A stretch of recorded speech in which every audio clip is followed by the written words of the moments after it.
Hello everybody, I'm Rakku the Epic, and you may notice something very different about this video. You may notice that I'm actually recording on my phone, which I usually don't do. Like every video I've posted has been from my PS4. Well, today is gonna change. Hooray. And I'm going to be playing this roguelike game that I found recently, and it's called Powder. As you can see, the top, and this is actually the GameBoy Advance version, and I'm using an emulator to play it. And there is an Android version, but it's like in its beta stages, I think. So, and I tried it, and it really sucks at the moment. So, I found this to be the superior of the two versions. Yeah. I'm just gonna look at the options real quick. Yeah, I looked at the options. And we're gonna try the tutorial, which I always fail, because the tutorial is supposed to be unbeatable. Okay. Well, it's supposed to be unbeatable because of 3 dragons at the end. It's like 3 red dragons that just murder your face simply because you're not strong enough to take them off. But I've heard that if you get the right combination of materials, and if you're resourceful with said materials, you can take down those 3 dragons and find some stuff. Hopefully we'll get there. This is going to be the only episode I do of this tutorial, because I can't be bothered to be doing multiple tutorial episodes. So, we're greeted with a wall of text that says, "Welcome to Powder." Hooray. Your goal is simple. Dive to level 25 Your goal is simple. Dive to level 25 of the dungeon to reach Basilbub. Basilbub. Slay him and return to the surface with his black heart. Plenty of nasty monsters stand in your way, however. Fortunately, the dungeon is littered with useful equipment. Check for updates at www.zingland.com/battle. And welcome to Powder. You see, that's the top is just gonna show a lot of stuff. Top is gonna show a lot of stuff. No, I don't want to do that. And we can move in 4 directions. We can move up and down. We can move side to side. So the tutorial, press up and down and scroll through this message. Faster scrolling can be done with R and L. And this roguelike was actually specifically made to be able to run on the GBA. Because the owner was, the creator of this game, like at the time he made this game, there were no roguelikes or ports of roguelikes on the Game Boy Advance, and he wanted something he could play on the go. He had Game Boy Advance, and he wanted something he could play on a Game Boy Advance. So since there wasn't anything that existed, he just made something, which is good for him.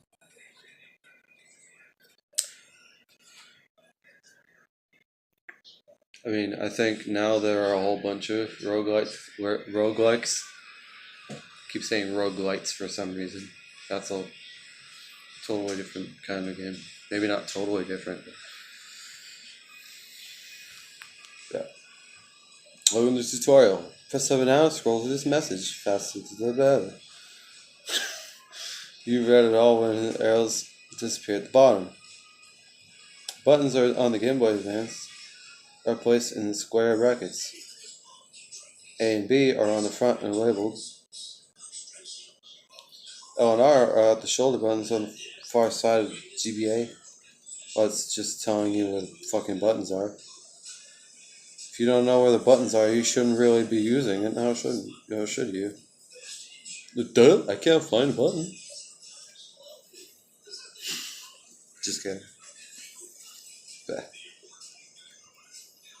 Yeah. First task is to move, which I already did. Alright. Moving down the hallway to the next signpost, which is this one. Help and minimap. And it's just telling us that we can hit start to bring up this menu, and we can hold down R to bring up this menu. I'm going to just tweak something really quickly. Hold on. Okay, I'm back, and now whenever I touch stuff, you should be able to see it.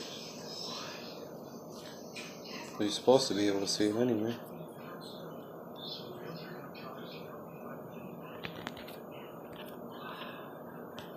Yeah, you're supposed to be able to see it.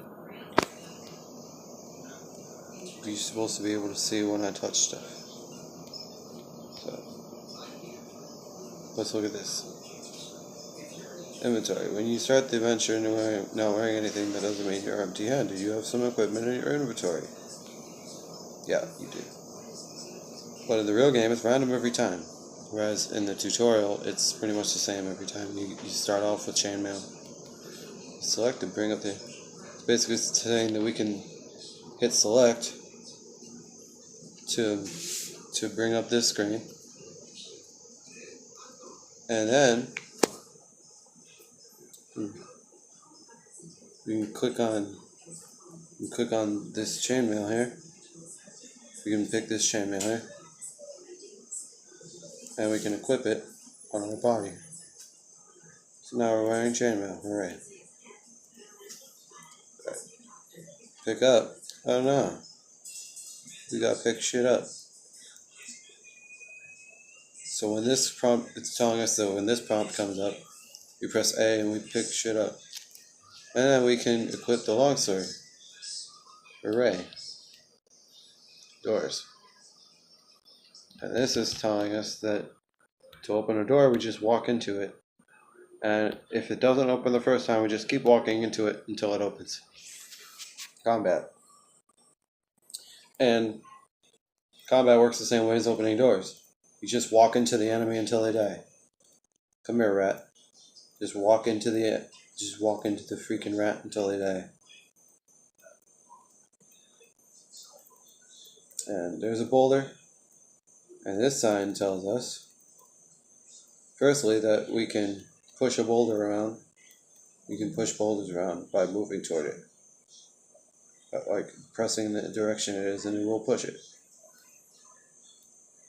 But oh no, now I can't push this boulder anymore. And the second thing that it says is that if we take off all of our equipment, and then we press start and go to swap, and pick the direction of the boulder, we can swap positions with the boulder. I can continue to push it. Hooray. So let's put our equipment back on.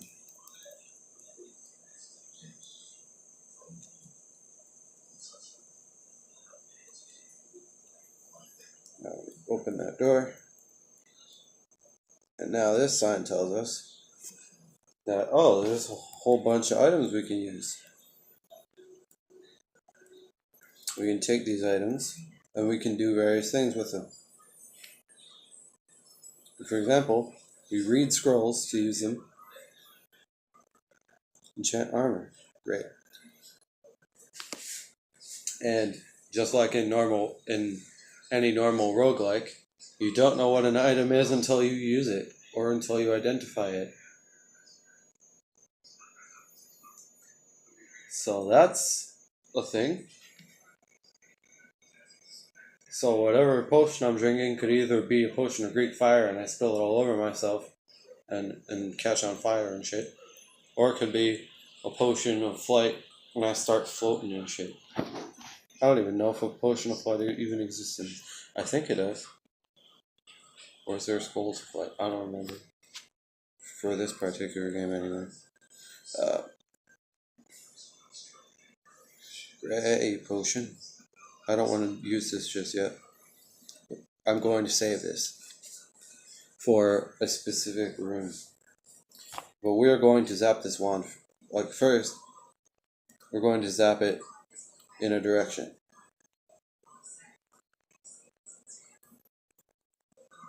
Yeah. Now we know what the wand does. It's a wand of ice. Oop. And also, this comes up in another one of the rooms. But if we highlight something and if we highlight something, we can map whatever we have selected to either L or R by pressing either L or R. So if I wanted to map search to L, I just press L, and now search is mapped to L. That's really cool. And we'll come back to this later.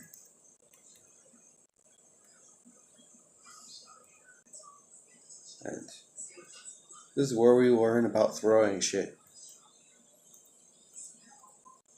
Well, not literally throwing shit, just throwing things in general. Whoops. So we can either do it this way, just to select it and then throw it, and then pick the direction and throw it in that direction, which is really slow. But I'm going to sleep for a little bit to regain my health.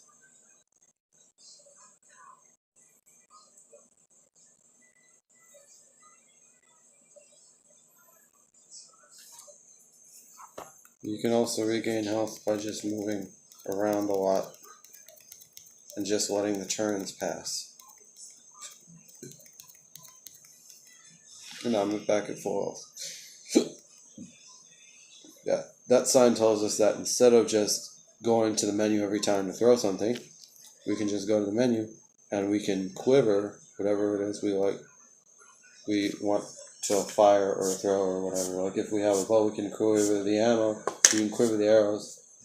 If we have like a sling, we can quiver stones. I don't think I've ever seen a sling in this game, maybe. Yeah. We can quiver these daggers, and then we can just press A, and we can throw daggers whenever we want. And whenever we walk over them, whenever we walk over the daggers we quivered, we automatically pick them up. So now, behind this door is a bunch of rats.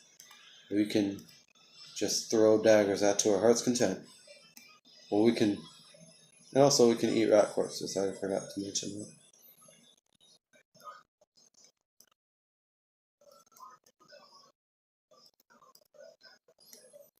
Yeah. You can eat these rat corpses. Yummy. Yummy rat corpses. So that's that room. And then this is the room that I was talking about. There's another sword and the white potion. And this one basically says that we can take whatever we want, pick the dip option, and then we can pick a potion, and we can dip whatever we have selected into the potion to see if anything happens. And usually nothing will happen. But if it's poison, it'll poison the sword. If it's Greek fire, it'll turn into a flaming sword. So we'll dip it into this potion we got before, see if it's anything. Ooh, a gray potion. A thick slime coats it, and it was a poison potion. So if we would have drank that potion, we would have been poisoned. Okay, I'm pretty cautious when it comes to this game. So now, this next room, there's a kiwi. A cute little birdie. But this sign says that kiwis are non-hostile. You see how the kiwi is not attacking us. It's not trying to hurt us. But it also tells us that if we attack it, it will wreck our shit. So it may be non-hostile, but it will defend itself if it's hit. And it will defend itself really fucking well. I hit a kiwi before. Biggest mistake of my life. Last mistake of my life. So, what we can do to avoid hurting this kiwi and getting our shit wrecked is we can press start, and we can hit the swap, and then we can press toward the kiwi, and we can just walk past the kiwi without having to embarrass ourselves by hurting it, or at least attempting to hurt. Kiwi, get back in the room. Get back in the room, Kiwi. Kiwi, what are you doing? Kiwi? I'll just leave you to your own devices. And also this room says, oh, there's a secret door. How do we find it? Remember when I mapped search to L? This is what it was for. To look for this secret door very easily. Or else, every time I wanted to search, I would have to hit start and then pick search from the choices. And now I can just search at the press of a button. And we found the secret door, and now we can go in here. Well, there's books. Oh, what do I do with books, Dur? A little tidbit about this game: you can eat books, which I'm gonna explain. After I explain books, I'll explain what happens when you eat them. I mean, you can obviously read books, and they have pretty useful information in them. Obviously. Mainly, there are two types of books. There are skill books and there are spell books. And this particular book is a skill book, which we can use to learn various skills that are always active. Skills are always active, and spells have to be activated by casting them. Okay. A sword is a medium weapon. So I would want to be skilled with medium weapons because I want to be skilled with my sword. And also, we've identified the book as a book of sharp points.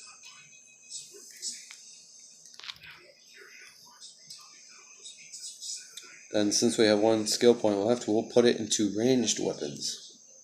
The other skills we can't get, like certain skills have certain prerequisite skills that need to be learned before you can learn other skills.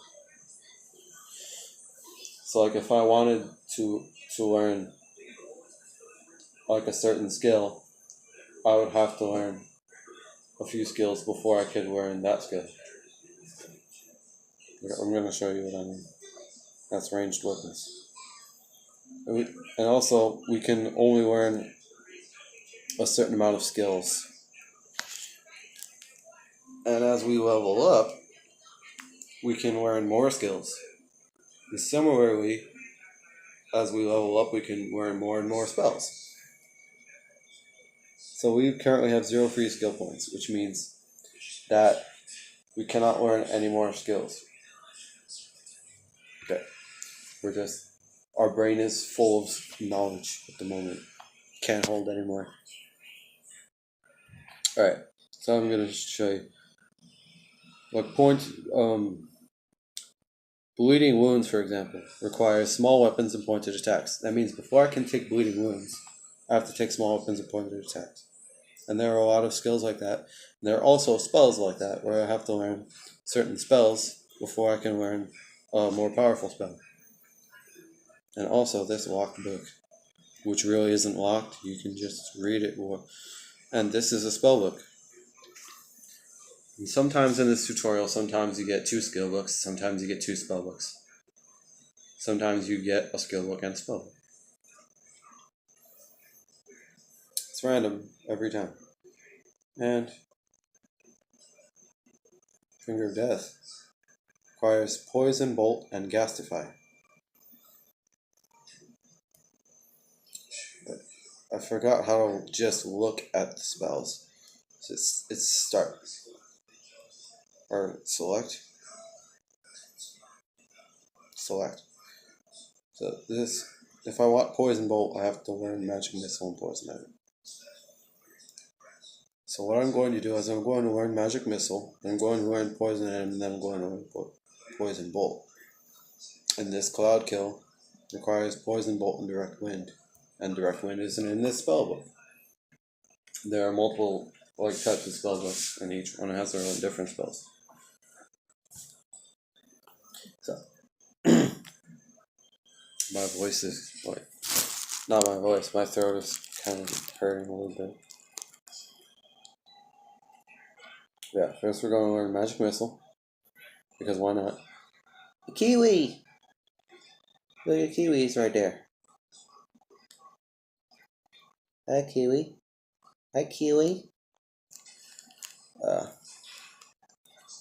Then we're going to go back into our spellbook. We're going to learn Poison Item, which means that, well, this spell, as you can probably read, poisons the weapon that's currently in our hand. That's useful. That kiwi's stalking us. And finally we're going to learn Poison Bolt. The kiwi's just like, you're so nice, I'm going to follow you everywhere.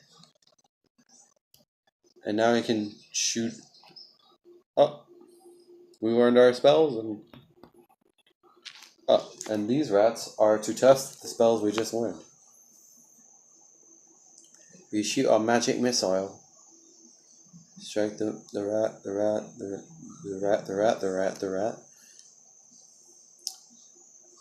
And also, you have to be careful when shooting spells or rays or whatever, because they can bounce back and hit you, which is never a good thing. Crap. Next, we're going to try Poison Bolt. Poison Bolt shoots me painful. Magnum barefooted strikes. Poison the rat. I poisoned it, hooray. Finally, we're going to try Poison Item. Poison Item with thick slime, poison the rat.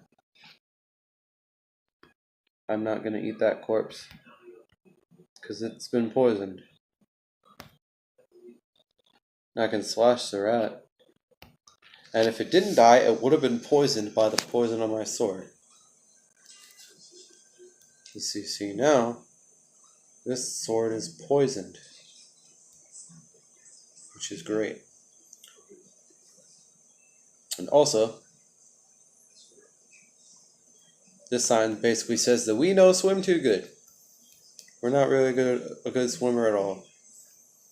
And if we enter that water, we're probably going to drown ourselves. Like, you literally drown and lose health while you're in the water. Well, like, while you're submerged in water. You can surface by hitting where is it? By using the climb command. But you're still prone to submerging again after that. But oh, this water, so scaly. How do we get past it? Oh, it's almost like I knew. Oh, look, a sword. Not just a sword, a silver sword. The Scroll of Quasar. And there's some more shit here that we can use. And I'm going to dip